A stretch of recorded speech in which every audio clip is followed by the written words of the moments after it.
நிர்மலா சீதாராமன் கதறா. அம்மாவுக்கு கோபம் தான் வருது, மாமிக்கு கோபம். தயிர் சோறு சாப்பிடுற உனக்கே கோபம் வருதுன்னா நல்லி எலும்பு சாப்பிடுற எங்களுக்கு எவ்வளவு கோபம் வரும்? என் மண்ணுக்கும் என் மக்களுக்கும் நீ செய்கிற துரோகம்.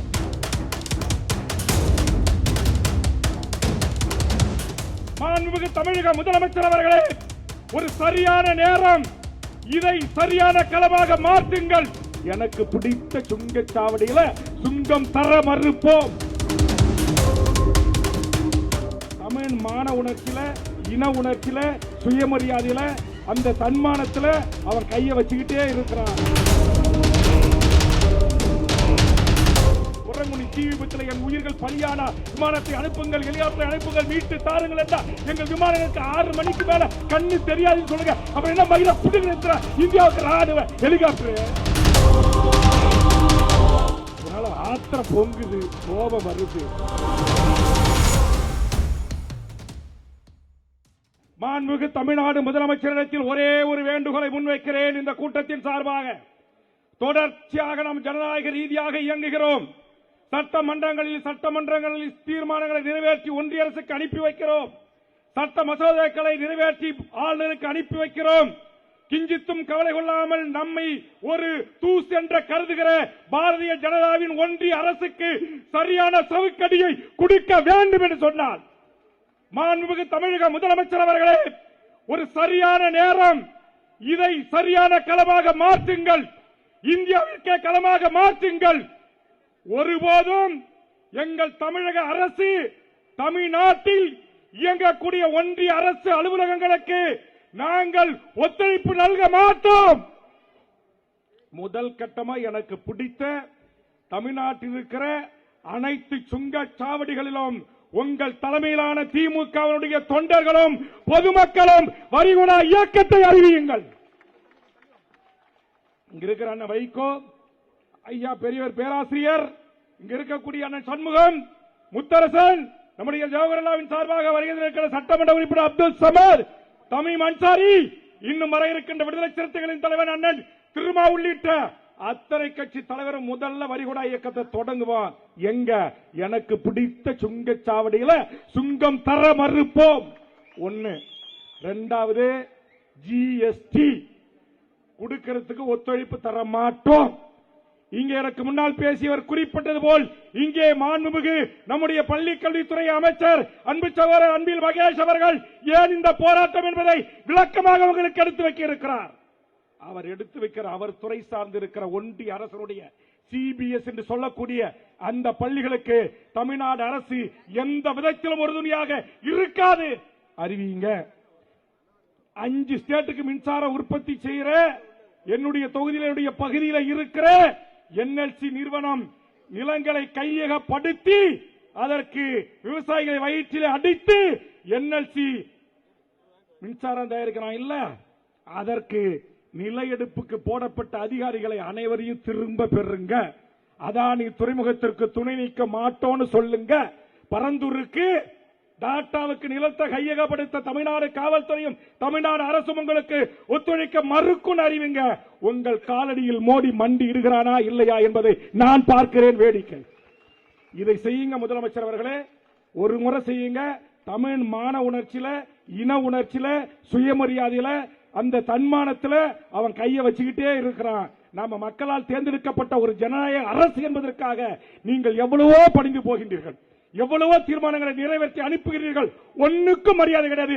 எல்லாவற்றையும் தூக்கி குப்பையில் வீசலாம். நம்முடைய இந்திய நாட்டுடைய நாடாளுமன்றத்தில் இங்க மேலைக்கு பின்னால் இருக்கிற எங்களுடைய அக்கா தங்கச்சி தங்க பாட்டிகள் தொடங்கி அருமை சகோதரி கனிமொழியிலிருந்து ராசாவிலிருந்து ஒவ்வொரு நாடாளுமன்ற உறுப்பினர்களும் அண்ணன் டிஆர் பாலுவிலிருந்து அத்தனை பேரும் இந்த நாட்டுக்கு செய்கின்ற மோடி அரசின் சங் பரிவார கும்பல்களின் அநியாய அக்கிரமங்களை கிழித்து தூங்க விடுகிறார்கள்.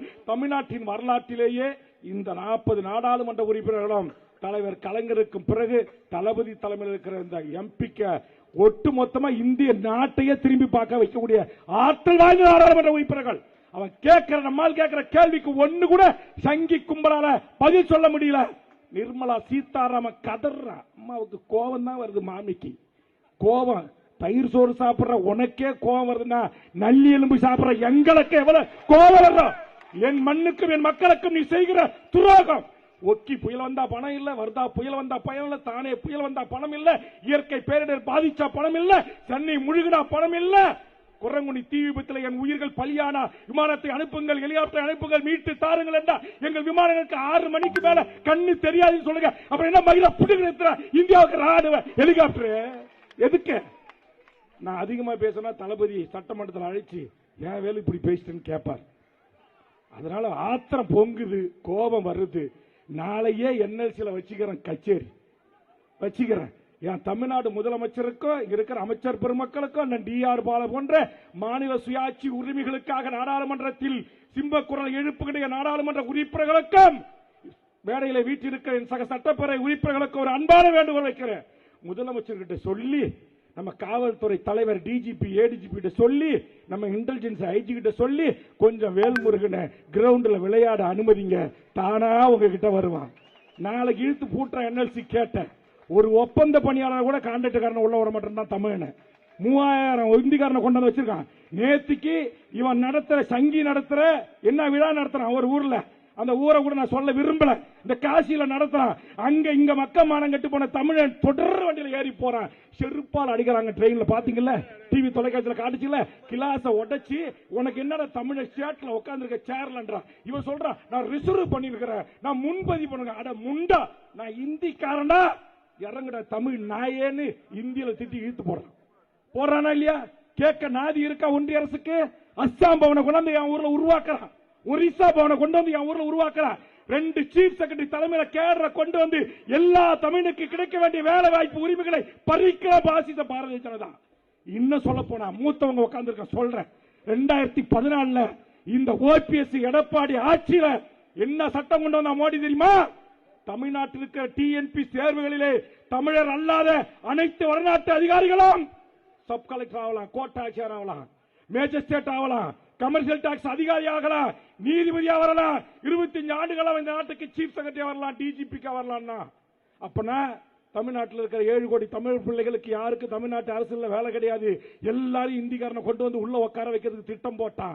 அதை கண்டுபிடித்து தமிழ்நாட்டின் முதலமைச்சர் மாண்புமிகு தளபதியின் கரங்களிலே சொன்னேன், துணை முதலமைச்சரின் கரங்களிலே சொன்னேன், அன்பிலிடத்திலே சொன்னேன். அதுதான் தமிழகத்தின் வரலாற்று எழுத்துகளில் பொறிக்கப்படுகின்ற தமிழக வேலை தமிழருக்கே என்கிற மாண்புமிகு தமிழ்நாடு முதலமைச்சர் அண்ணன் தளபதி கொண்டு வந்த அந்த வேலை வாய்ப்பு உறுதி செய்கின்ற திருத்த சட்டம். தமிழ் படிச்சிருக்கணும், தமிழ் எழுதி படிக்கணும், தமிழ் பேசணும், இது எல்லாம் தெரிஞ்சு 40 மதிப்பெண் தமிழ் எடுத்தாதான்டா தமிழின தலைவருடைய வாரிசு ஆட்சியிலே வேலை கிடைக்கும் என்ற வரலாற்று சிறப்பு மிக்க சட்டத்தை நிறைவேற்றியது திமுக ஆட்சி. என்ன நிறைய பத்திரிகையாளங்க கேட்கறாங்க, நீங்க திமுகவை கடுமையா எதிர்க்கிறீங்க என்று. ஒரு தோழமையோடு இதுமாதிரி சுட்டி காட்டினாதான் இந்த சட்டம் நமக்கு கிடைக்கும். அங்க இருக்கிற சங் பரிவார கும்பல்கள் நீ இந்திய தாண்டா எதிர்ப்ப, நான் இந்திக்காரனை கொண்டு வந்து இறக்குறேன்னு ஒரு நாளைக்கு 10,000 பேரை சென்ட்ரல கொண்டாந்து இறக்குறான, அவனை எதிர்த்து கேட்பதற்கு என்னை போன்றவர்கள் சட்டமன்றத்தில் பணியாற்றுகின்ற போதுதான் நம்முடைய அமைச்சர் மாசு போன்ற அண்ணன் சேகர்பாபு போன்ற அமைச்சர் பெருமக்கள் அதற்குரிய பதிலை சொல்லி விடையை தேடி இந்த மண்ணையும் இந்த மக்களையும் காப்பாற்ற முடியும். ஆதலால் இது சரியான தருணம். இறுக பிடித்துக் கொண்டு மாநில உரிமைகளுக்கும் சுயாட்சி கேட்ட திராவிட முன்னேற்ற கழகம் முன்னெடுங்கள். வாய்ப்புக்கு நன்றி, வணக்கம்.